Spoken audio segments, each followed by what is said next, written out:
அஸ்ஸலாமு அலைக்கும். ஒரு அருமையான டேஸ்ட்டோட ஈவினிங் ஸ்நாக்ஸ் ரெடி பண்ணிக்கலாம். பிள்ளைங்க கேட்டால் இந்த மாதிரியும் செஞ்சு கொடுக்கலாம். வீட்டுக்கு கெஸ்ட்லாம் வந்தால் கூட ரொம்ப ஈஸியாக அருமையான டேஸ்ட்டோட நம்ம ரெடி பண்ணிக்கலாம். மிக்ஸி ஜாரில் ஒரு 4 பிரெட்டை வந்து பொடிசாக கட் பண்ணி சேர்த்துக்கலாம். சேர்த்துட்டு நல்லா தாராளமாக மல்லி இலைகளையும் சேர்த்துக்கலாம். நமக்கு எவ்வளவு வேணுமோ அந்த அளவுக்கு நம்ம ஒவ்வொரு பொருளையுமே எடுத்துக்கலாம். சேர்த்துட்டு 2 பச்சை மிளகாய், ஒரு பீஸ் அளவுக்கு பார்த்திங்கன்னா பட்டர் சேர்க்கும்போது டேஸ்ட் ரொம்பவே நல்லாயிருக்கும்.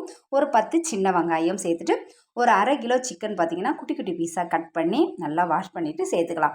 தண்ணியே இல்லாமல் நல்லா புளிஞ்சிட்டு அதுக்கப்புறம் சேர்த்துட்டு தேவைக்கேற்ற உப்பும் சேர்த்து மிளகாய்த்தூள், மிளகுத்தூள், ஜீரகத்தூள், கொஞ்சமாக கரம் மசாலா எல்லாமே சேர்த்து தண்ணியே சேர்க்காம நல்லா நைஸாக அரைச்சிக்கலாம். நம்ம ப்ரெட்டு, சின்ன வெங்காயம்லாம் சேர்க்கறதுனால சீக்கிரம் பார்த்திங்கன்னா அந்த சிக்கன் அரைஞ்சிரும். நல்லா நைஸாக அரைஞ்சதுக்கப்புறம் நமக்கு எந்த மாதிரி மாடலில் நம்ம இதை ரெடி பண்ணிக்கணுமோ அந்த மாதிரி நம்ம ரெடி பண்ணிக்கலாம். நான் பார்த்திங்கன்னா உள்ளங்கையில் லைட்டாக நம்ம எண்ணெய் வச்சுட்டு அதுக்கப்புறம் பார்த்திங்கன்னா நமக்கு இந்த மாதிரி நான் வந்து ரெடி பண்ணி எடுத்துக்கிட்டேன்.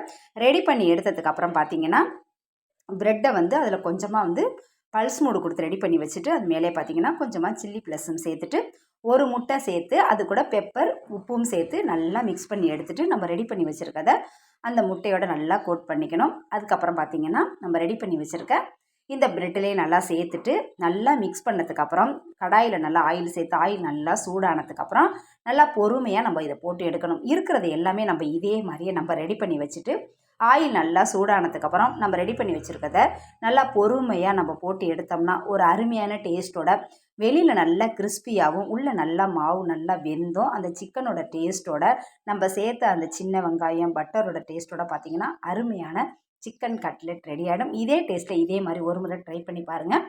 தேங்க்யூ ஃபார் வாட்சிங்.